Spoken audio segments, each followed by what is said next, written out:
lot of you guys out there who are looking for a comfortable dress shoe, maybe Yo. for work or for casual. What are you doing? But Watching a usually this would be YouTuber. great alternative for you. And then I'm gonna go It's on really to zero, boring. which I That sucks. Maybe it should be more entertaining. the one that came out with this shortly after Hoka ONE was sold by Nike in 2008. He needs to be more This exciting. is kind of a Period. way of mash. Hi. I can do entertaining. This is the Hoka Speedgoat 3. Boom!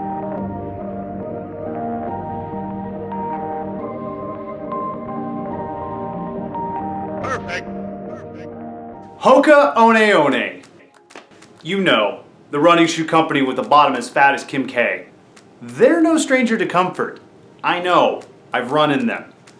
But this one, oh this one, it's special. It is something different. The Speedgoat 3. It is a trail running shoe. Nay, I say, a mountain runner. This is the type of shoe that you're going to take out with you on a trail when you want to go up a mountain and come back down without your little feet feeling sore. Well, the Speedgoat is named after Karl Meltzer, aka the Speedgoat. Who is he? Oh, I don't know. Maybe he's just the guy who set the most records for the most 100-mile endurance races because he's some massive freak of nature? Yeah, look him up. Google that guy. The Hoka ONE ONE Speedgoat 3 debuted a few years ago, but it's only until recently that it's really started to pick up with people when they came out with the Speedgoat 2 model. The Speedgoat 3 takes off where that one left off and gives you a much cleaner, much more attractive look. Hokas usually have that thick bottom sole. A lot of people don't find it very attractive. This one, on the other hand, mwah, very good. I personally will be trading my Solomons for a pair later. Why would I be trading one of these guys for one of these guys? Maybe because that one's garbage nowadays.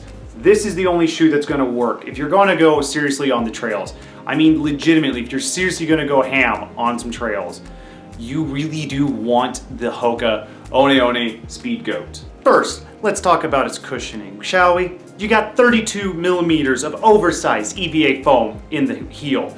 Then you've got a 4 millimeter drop down to a 28 millimeter cushion in the toe. So as you're rolling into that step, with each fluid motion, you get cushion from heel to toe that doesn't stop. On the bottom, you get a nice, crisp, 5 millimeter deep Vibram tread, so as you go over that uneven terrain, you don't lose your footing. You have a lightweight mesh upper, so your foot stays nice and cool as you're going up those trails.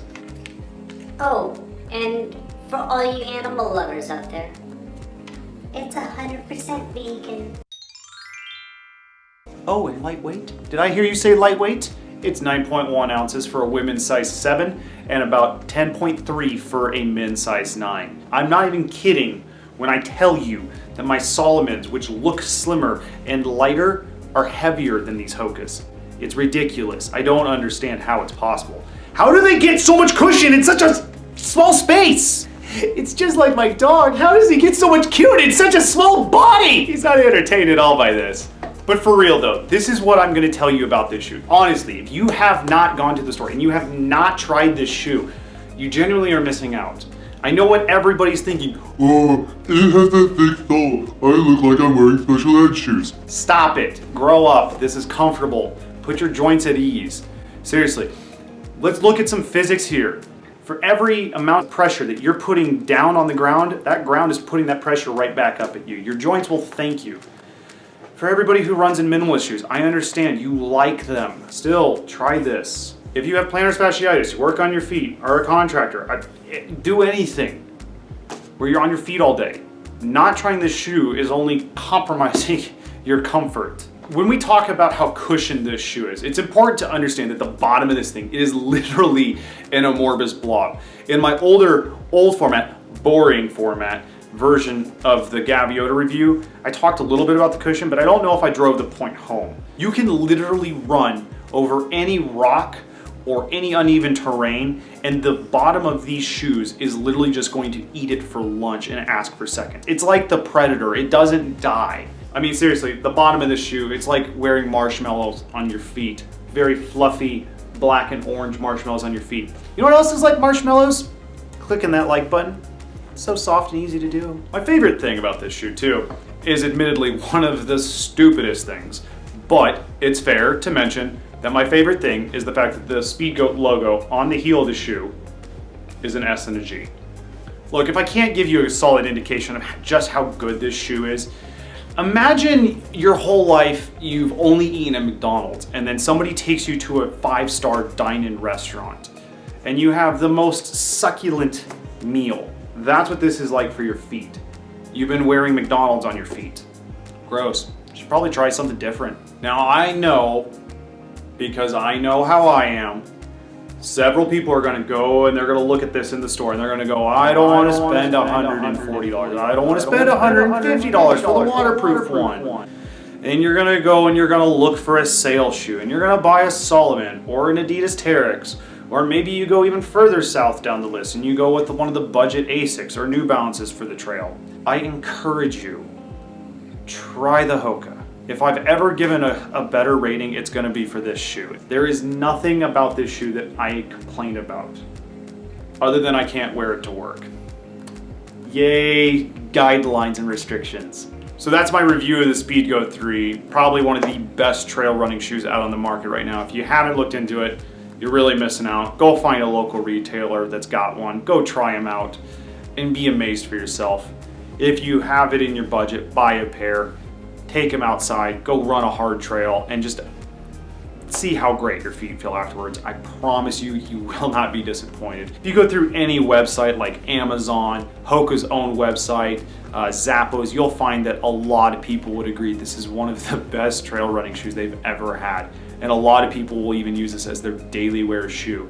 If I were Keen, if I were Merrell, if I were any of those other companies right now, I would be contemplating how do we make a shoe to compete with this one, because I genuinely think it's that good. First time I'm ever gonna do this, but it's a 4.75 rating for me out of 5. It's just that good. Seriously, thank you so much for watching today's episode on the Hoka ONE ONE Speedgoat 3. If you've enjoyed this episode, be sure to leave a comment down below, or if you have any questions, go ahead and ask away. Be sure to also click that like button, hit the bell icon, and subscribe so you can always stay up to date on all content that I'll be releasing. You can follow me on Instagram at that super long title right here that I'm not gonna bother repeating, but you can also follow my personal account at Modern Day William. And while you're at it, why don't you go ahead and help my friend out. His channel is right over here. His name's The Pone Bone. He does all types of fun stuff with WWE wrestling and other type of wrestling. He's a funny guy. Give him a like.